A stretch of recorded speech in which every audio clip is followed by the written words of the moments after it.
বিয়ে নিয়ে গেছে। তো মোড়লেরও বয়স হয়ে গেছে, 40-এর ওপরে হয়ে গেছে, বেচারির খেয়াল অত থাকে না। 40-এর ওপরে হলে ভাই মানুষের স্মরণ শক্তি একটু কমে যায়।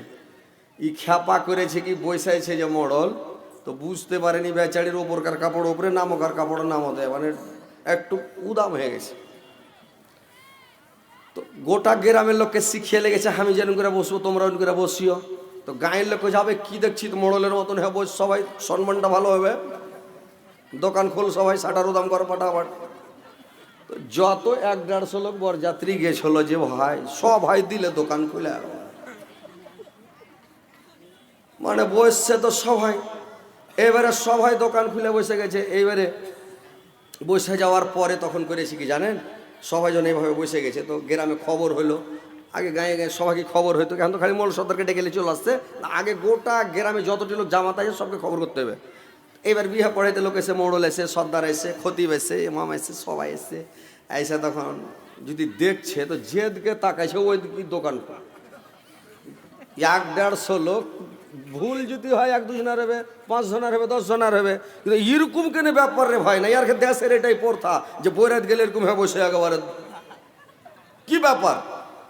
তো ওরা কে বলছে, হাজি ভাই তোমার মোড়ল কেটা। মোড়লের আগা যুগে খুব দাম ছিল ভাই, মোড়ল সর্দারের খুবই দাম ছিল। এখন মোড়ল সর্দারের অত দাম না, এখন মেম্বার হয়েছে, তো মেম্বারকে মানছে সবাই, কিন্তু মোড়ল সর্দারের দাম এখন কমে গেছে। একটা গ্রামে 3-4 জামাত, 5টা জামাত, 7টা জামাতের কমে গেছে। তো এবার মোড়ল কেটা, তো বলছে এটা আর মোড়ল। তো এইটা মোড়ল, তো মোড়ল সাহেব ই কি ব্যাপার, এরকম কেন অবস্থা দেখেন তো, জেদকে তাকাচ্ছি এই অবস্থা। তো মোড়ল কোথায় বোকারা কইছে, মোড়ল সাহেব আপনি তো কথা করে লেছেন যে আমি যেরকম বসবো ওরকম বসবো, আপনার তো দোকান খোলা, তা আপনার দিক দেখে তো আমরা বসছি, যে এরকম করে বসলে বেশি সম্মান করবে, ওই লিগে খুলেছি। মোড়লকে ঠিকই নাকি রে, ই যেমন মোড়ল দোকান বন্ধ করা লাগলো, সব শাটার ফেলতে হাড় 2 মিনিটের মধ্যে দোকান বন্ধ, সব একেবারে সব শাটার। এবার দোকান বন্ধ। এইবার তখন সব বসে আছে, পান বাতাসা লিয়া ইমাম সাহেব গেছে বিয়া পড়াইতে যায়। তখন জামের কাছে যদি যাই, লইয়া যাওয়ার কাছে ই কত খ্যাপা লইয়া যাও, নিন চলে গেছে। বিয়া করতে মানুষ নিন যায়, টকটকি লাগাতে হবে, কখন বিয়া হবে, কখন কবুল করব, কখন বাড়ি নিয়ে যাবো, কখন গাড়িতে চড়ার পাঞ্জারা বসে যাইতে পাবো, তাড়াহুড়া করে মনটা। ই খ্যাপা যাও, নিন চলে গেছে। নিন চলে গেছে, সঙ্গে যদি কয়েছে, এই যে কি হলো, কি হচ্ছে, কি হলো দেখলে ওর গরু না ভুই সারিয়ে গেছে, কি হলো চমকে গে, কি হলো। লোক কই যে খ্যাপা না পাগলা না ব্রেনটাল না তার ছিঁড়া না কি আছে আর এরকম কেনে। এইবার তখন খতিব সাহেব কইছে, আরে খ্যাপা ভালো হয়ে বসে, হার মতন হয়ে বসো, তো 2 জনে বেলা নমাজি যেরকম হয়ে বসে ওরকম বসছে, দেখেছি এবার তোমার বিয়া পড়াবো, তো আমি যে কথাগুলো বলবো আমার সাথে সাথে তুমি ওই কথাগুলো বলবে। বলছে ঠিক আছে। এবার তখন খতিব সাহেব খুতবা পড়তে লেগেছে, আলহামদুলিল্লাহি নাহমাদুহু ওয়া নাস্তাইনুহু ওয়া নাস্তাগফিরুহু। তো লইয়া জামাই শুরু করেছে, আলহামদুলিল্লাহি নাহমাদুহু ওয়া নাস্তাইনুহু ওয়া নাস্তাগফিরুহু। তো মৌলবি কইছে, আরে খ্যাপা খুতবাটা পড়তে দে তারপরে তুই কহিস। লইয়া জামাই কইছে, আরে খ্যাপা খুতবা পড়তে দে তারপরে তুই কহিস। তারপরে ফেরি বলছে, একটু লক করে থাক, আগে খুতবাটা পড়তে দে। তো লইয়া জামাই কইছে, একটু লক করে থাক, আগে খুতবাটা পড়তে দে। লইয়া জামাই রাগ করে বলছে যে তোর বিহাই পড়াবো না, যা। তখন লইয়া জামাই উঠেছে যে তোর বিহা পড়াবো না, যা। ও চলে যাচ্ছে ঘুরে। তো কথা হয়েছে যে গোটাই গাঁয়ের লোক খ্যাপার দল, খ্যাপা মিলে গেছে। তো আপনার ক্ষেত্রে এখানে আলহামদুলিল্লাহ সব 4 লাখ, আপনার ক্ষেত্রে শিক্ষকদের সমাজ, ওটা খ্যাপার দেশ আমাদের দিকে আছে, উত্তর দিনাজপুরের দিকে এরকম খ্যাপাটা পাওয়া যায়, আপনার এদিকে নাই। তো যাই আলহামদুলিল্লাহ বসে থাকেন, কথাগুলো মন দিয়ে শুনবেন, ধ্যান দিয়ে শুনবেন। আর যারা দাঁড়িয়ে আছেন ভাই একটু বসার চেষ্টা করেন, বসে যান, আপনারই কষ্ট হচ্ছে, আর মন দিয়ে শুনেন কথাগুলো। এবার আর মানুষকে হয়ে যে ভালো খেবের মন তো নুন তেল কেন কম, একটু তেল কড়া করে দিতে সম্মান করতে হবে। তো একদম লাল চা আছে না নাই, লিয়েছেন একবারে, আমি বলছিলাম এটাতে চাই ভরা আছে। দয়ান না জান গসরুবর মদিনা, প্রাণ ভরে দেখানো গো আর যা দেখা হবে না, ও গো দয়ার না যাও। তো দিয়েছে একটু থামেন, যখন দান উঠাবো তখন দেবেন। মুখলেসুর রহমান 3000 টাকা দিয়েছে ভাই, পরে দোয়াটা করে দিয়েছি। একটু থামেন খালি, তখন নিতে লাগবো, তখন চলে যাবো ধাড়াধাড় যত যে দিতে পারে। একটু ওয়াজ করি, মানুষকে একটু শোনাই কোরআন হাদিসের কথাগুলা।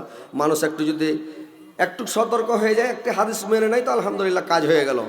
তো ভাই আমার ভালো করে শোনেন, আর একটা দল কিয়ামতের মাঠে যখন জমা হবে, তো জমা যখন হবে ভাই, ওই দলটা ভূত ধরার মতন মানে কুকড়ি হয়ে যাবে, কুজা হয়ে যাবে। আর একবারে ভূত ধরা, যেরকম ভূত ধরা মানুষ, ভূত ধরা মানুষ কাঁপে না জি ভাই, ওইরকম খালি কাঁপবে, ই করবে, কাঁপতে কাঁপতে কাঁপতে কাঁপতে কিয়ামতের মাঠে জমা হবে। লোকজন দেখে চিরা নিবে, ওই দলে ওই লোকগুলো একটা শ্রেণী একদিকে জমা হবে। এই লোকটা পৃথিবীর বুকে মানে সুদ খেত, সুদখোর লোক যারা সুদ খায়, কিয়ামতের দিন ভূত ধরার মতন হয়ে কাঁপতে কাঁপতে কাঁপতে কাঁপতে কোকড়া হয়ে মানে কুজা হয়ে কাঁপতে কাঁপতে জমা হবে রে ভাই। ওর একটা দল একটা শ্রেণী যতই চেষ্টা করুক আমি কাঁপবো না, কিন্তু থামতে পারবে না, কাঁপবে। তো ভাই আমার, ওরা একটা দল একটা শ্রেণী একদিকে জমা হবে রে ভাই, আর একটা দল কিয়ামতের মাঠে জমা হবে। আর একটা দলের মুখে মাংস থাকবে না, শুধু হাড় গুলো থাকবে রে ভাই। মুখে খালি হাড় থাকবে, মাংস থাকবে না, খালি হাড্ডি গুলো থাকবে, মাংস থাকবে না। ওই লোকটা যারা পৃথিবীতে বিনা অভাবে ভিক্ষা করে বেড়ায়, মানুষের কাছে হাত পাতি ভিক্ষা করে, ওই লোকটা কিয়ামতের দিন একবারে ওর মুখে মাংস থাকবে না, শুধু হাড় থাকবে। ওই অবস্থাতে কিয়ামতের মাঠে জমা হবে ভাই। বিনা অভাবে ভিক্ষা করা চোরের বড় বাবা, বুঝতে পারছেন? বিনা অভাবে ভাই ভিক্ষা করতে না, ভিক্ষা করেন, দিন চলে না, আর কোনো উপায় নাই, কিছু বেচারও নাই, কোনো উপায় নাই, মানে মজবুরান নাচার হয়ে গেছেন, আপনাকে চাইতেই হবে, উপায় নাই, তারপরে আপনি হাত পাতেন, তার আগে হাত পাতিয়েন না ভাই। আর আল্লাহ রাসূল বলেছেন, যদি কেউ ভিক্ষা করতে আসে, কেউ ভিক্ষা চায় আপনার কাছে, ও যদি ঘোড়াতে চায়, সে যদি চায় তাও দিয়ে দেন। আমাদের যুগে এখন তো ঘোড়া নাই ভাই, এখন আমাদের এলাকায় উত্তর দিনাজপুরে দেখছি ওরা মোটর সাইকেল নিয়ে, মোটর সাইকেলের ইঞ্জিল দিয়ে মানে ভুটভুটি বানিয়ে লেছে, আর 4-5টা ফকির চলে আসছে, গ্রামের মাথাতে নেমে গেল, একটা ছোট ছেলেকে ভুটভুটিতে বসিয়ে দিলে, একবারে 4-500 না ভিড়লো, চায়া গাড়িতে লোড করে দিলে, ফের আরাকান গ্রামে ঢুকলো, 2-4-10 খান গ্রামে ভিক্ষা করছে, আর একবারে সব বড় লোক, বুঝতে পারছেন? তো কথা হচ্ছে যে গাড়িতেও যদি চড়ে আসে, ওকে ভিক্ষা দিয়ে দেন। কিন্তু এখনকার মানুষ বেয়াদব, কি করছে জানেন? কতগুলো লোক আছে বেয়াদব, এরা যদি মেয়ে ছেলে একটা ভিক্ষা করতে আসে, তোকে বলবে যে তোর বিয়ে হয়েছে গে, বিয়ে শাদী করবি তুই, তোর একটা বিয়ে দিয়ে দেবো, হারে গায়ে বিয়ে করবি। এই যে দেখেন, এগুলা বেয়াদবি কথা। কেন বলবেন ফকির ওকে বিয়ে হয়েছে না হয়নি, চাহিদা সঙ্গে দিয়ে দেন, পাঠিয়ে দেন।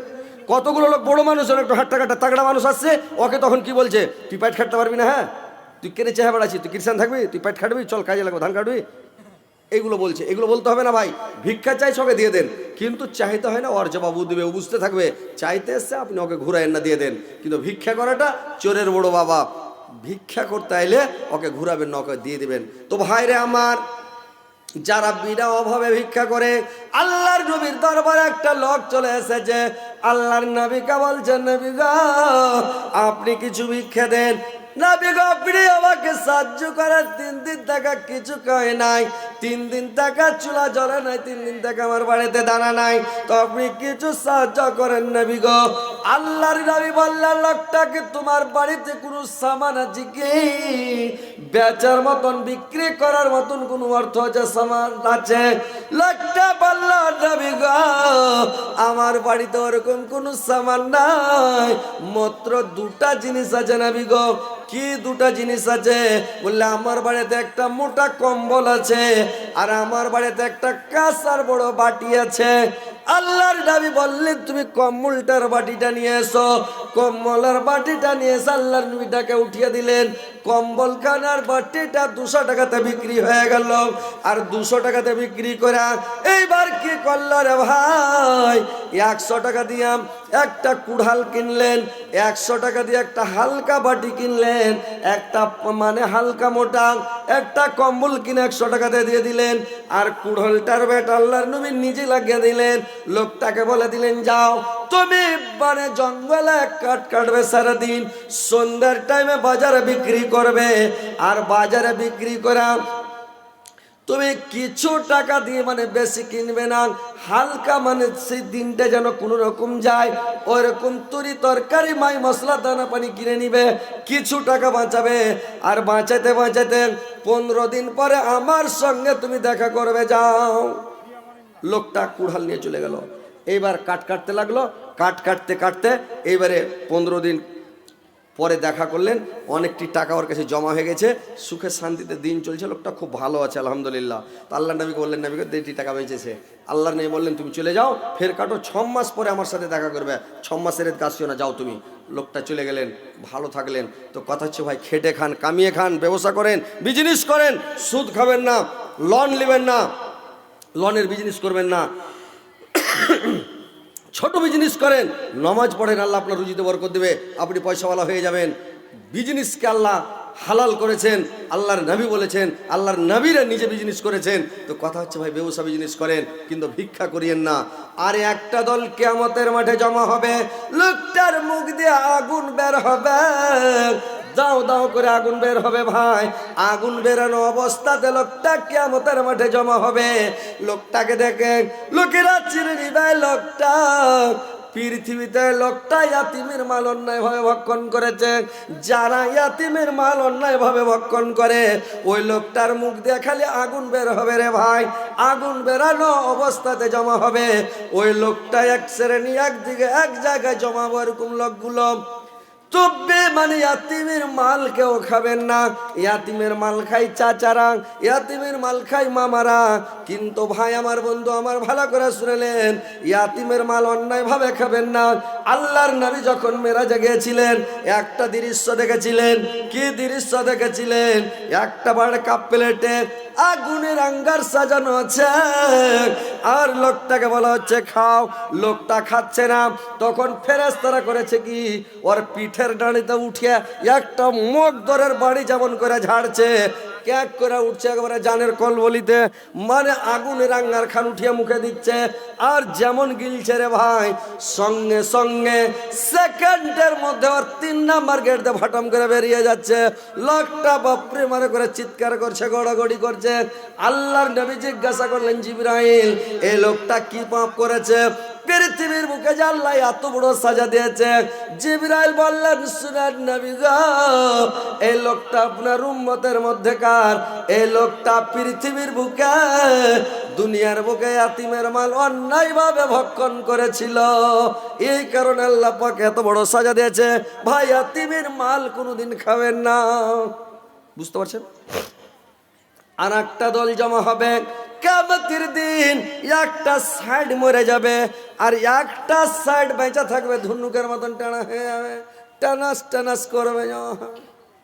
একটা সাইড মরে যাবে, একটা সাইড ভালো থাকবে, আর ওই হ্যান্ডিক্যাপের মতন হয়ে টানাস টানাস করে জমা হবে। ওরা একটা দল একটা শ্রেণী একদিকে ওরা জমা হবে। তো এই লোকটা কি পাপ করেছে জানেন?